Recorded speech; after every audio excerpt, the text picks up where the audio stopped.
Olá, crianças, tudo bem? Estamos aqui para a nossa aula de português número 21 e já estamos chegando ao final do nosso livro 3. E ao longo desse livro 3, a gente veio lendo e conversando sobre a construção, a estrutura dos textos poéticos, não é verdade? Então agora, nessas últimas atividades, nós vamos falar sobre a sonoridade no texto poético e vamos também, na próxima videoaula, produzir um poema. Vocês vão produzir um poema. Então, estamos chegando ao final das atividades. Peguem o livro 3 e vamos lá acompanhar, tá?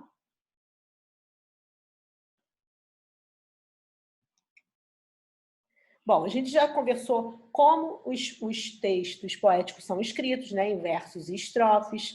Já conversamos sobre a presença das rimas nesses textos, que nem sempre é obrigatório, nem sempre aparece, porém é um recurso importante e que enriquece o poema, tá? E a gente vai conversar sobre a sonoridade, como eu já falei, só que em outros vídeos a tia Jorge já falou também que a melhor maneira da gente se apropriar dessa estrutura, da maneira de se escrever um texto poético, dos detalhes, das características desses textos poéticos, a melhor forma é a gente ler bastante poesia, bastante poema, tá? Para que a gente possa se apropriar. E aí a gente começa a se familiarizar com esses tipos de textos, ok? Então, vocês estão lendo o livro que a Tia indicou na árvore de livros. Depois que ler esse, procurem, busquem outros livros de poesia para a faixa etária de vocês, livros de poemas, para que vocês possam se apropriar, tá bom? E ficar algo mais natural na hora de vocês produzirem, ok? Então, vamos lá. A gente vai ler um texto poético, né? Um poema do livro de vocês, da página 55, e vamos conversar um pouquinho sobre esse texto e entender mais um pouquinho o que é sonoridade, tá? Que não é só apenas as rimas, também são as rimas, né? As rimas fazem parte da sonoridade de um poema, mas o ritmo que esse poema tem, a harmonia entre as palavras, o som, não só das rimas, mas de todas as letras, a quantidade de palavras, as repetições também, até quando no poema a gente já viu que é muito comum repetir palavras, isso também faz parte da sonoridade e deve ser sempre pensado na hora de construir um texto poético. Então vamos lá. Acompanhe a leitura. Criança pode o quê? As crianças já se sabem bem, não podem tudo, nem vem que não tem. Mas tem muita coisa que toda criança pode, nem precisa pedir. Pode ver um pôr do sol, deve se fazer ouvir. Não precisa ser grande para tomar decisão, criança sempre tem o direito de dar sua opinião. Toda criança pode, de vez em quando, tomar picolé, andar descalça na grama e saber bem quem é. Criança que é criança não pode trabalhar. Tem de ter tempo e calma para ir à escola e brincar. Tem muita gente por aí achando que criança não pode nada. É bom esse pessoal ficar esperto e dar ouvido à criançada. Crianças podem pensar felizmente. E felizmente pensar e sorrir. Felizes refletir e felizmente agir. Fábia Alvim. A gente já leu um poema nesse livro dela, lá no início, quando ela falou sobre o queijo, o texto do queijo, era da Fábia Alvim. É uma autora, principalmente de textos poéticos, tá? Nesse texto ela fala sobre o direito das crianças, né? Os direitos das crianças. Número 1, vamos lá? Descreva a divisão do poema em versos e estrofes. Então, vamos voltar e vamos ver quantas estrofes e quantos versos esse poema tem. Então, aqui a gente tem 3 estrofes, 3 grupinhos de versos, e cada estrofe, vamos ver, a primeira tem 4, a segunda tem 5 versos, a terceira tem 4 versos de novo. Aqui a gente tem mais 1, 2, 3, 4, mais os 3 primeiros, 7 versos, estrofes. Então, esse poema, ele tem 7 estrofes. Lembra que a primeira estrofe tinha 4 versos, a segunda 5 e a terceira 4? Vamos ver quantos versos tem a quarta estrofe. Ó, 5, aqui tem 4, aqui tem 5 e aqui tem 4. Então, a gente vê que são 7 estrofes e cada estrofe tem ou 4 versos ou 5 versos sucessivamente, né? Intercalando 4 e 5 versos, ok? E percebam também que ó, os versos não têm todos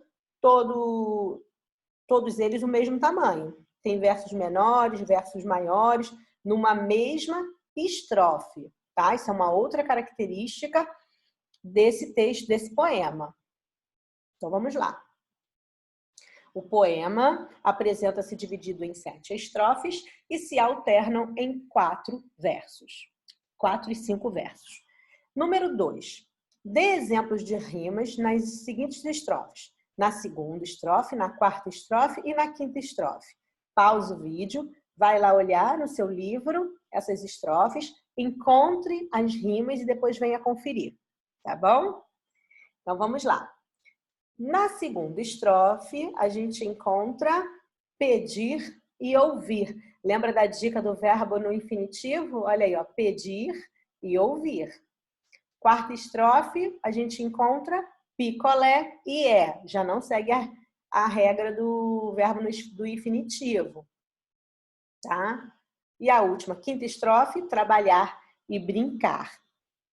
Quem acertou, parabéns. E quem não acertou, parabéns também, porque a gente tem que estar sempre tentando. Só não dou parabéns para quem não tentou, hein? Olha a preguiça.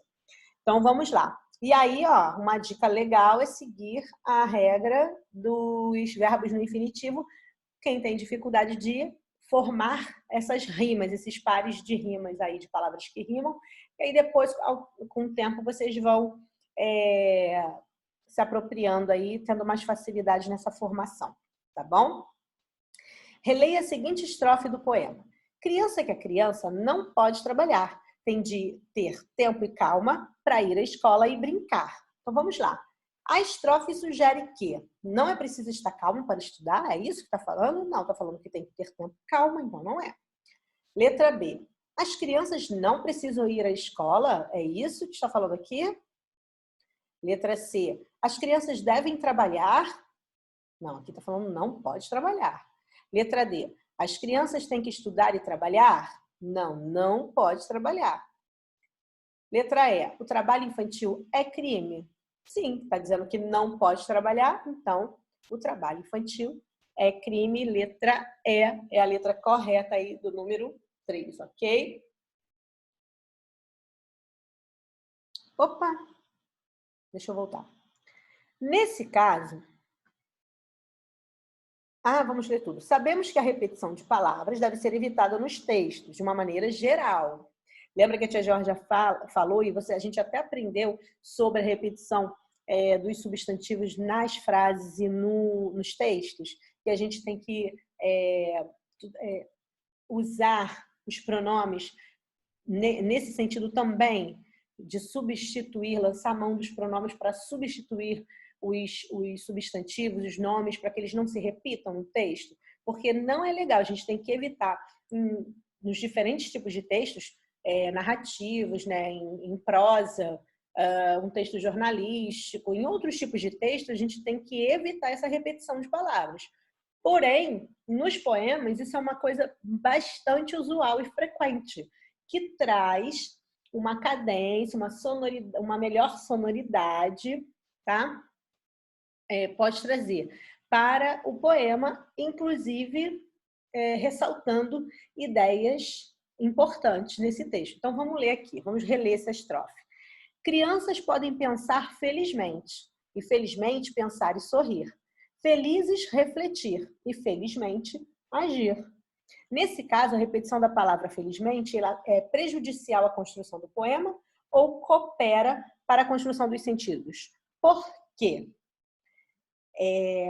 Todas as palavras, elas são bem pensadas pelos poetas na hora de escrever e com certeza essas palavras aí do felizmente, feliz, ela foi usada para afirmar essa ideia de felicidade na infância, de a criança deve ser feliz, né? Reforçar essa ideia de felicidade. Ó, nesse caso, a repetição reforça a ideia de felicidade. Então, cooperou para a construção. Porque felicidade é um direito da criança, né? Um dos principais direitos da criança. 5. Os versos em cada uma das estrofes do poema têm extensões diferentes entre si, dividindo-se livremente, ou têm extensões idênticas, o que torna monótono o ritmo do texto, o ritmo do poema. A gente viu lá na hora que leu que os versos tinham, uns eram maiores, outros menores, então o tamanho, a extensão deles é diferente entre si e isso ajuda nesse ritmo desse poema, tá? Para a sonoridade desse poema. Número 6. Releia a estrofe a seguir, marcando bem a pronúncia do S. Mas tem muita coisa que toda criança pode, nem precisa pedir, pode ver um pôr do sol, deve se fazer ouvir. Percebam que em cada verso aparece uma palavra com esse som do S. Você percebe como esse som se repete na estrofe? Acha que isso aconteceu de qualquer maneira? Não, isso foi escolhido e pensado minuciosamente pela poetisa Fábia Alvim, para dar essa sonoridade ao texto. Olha ali, ó. O poeta, ao escrever um poema, escolhe cuidadosamente as palavras para dar ritmo e sonoridade ao texto. Olha aqui, ó. A palavra escolhe ficou junto com cuidadosamente, tá? Mas são duas palavras separadas, tá bom? Para você não errar aí na hora ou de escrever ou na hora de ler, se você for escrever com as suas palavras, tá?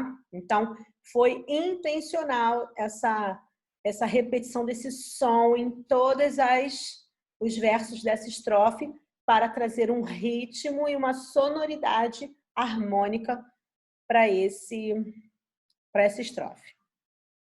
E agora vocês vão fazer os exercícios de aplicação da página 58 e 59. Não esqueçam de ler quem ainda não leu ou quem não acabou. Vamos ler, quem acabou escolham outros, tá? Livros. E na 58 e 59 ele traz várias imagens. Vocês vão criar versos de 4 estrofes, ou estrofes de 4 versos cada uma, para escrever relacionado a cada imagem. Vocês vão criar uma estrofe para cada imagem.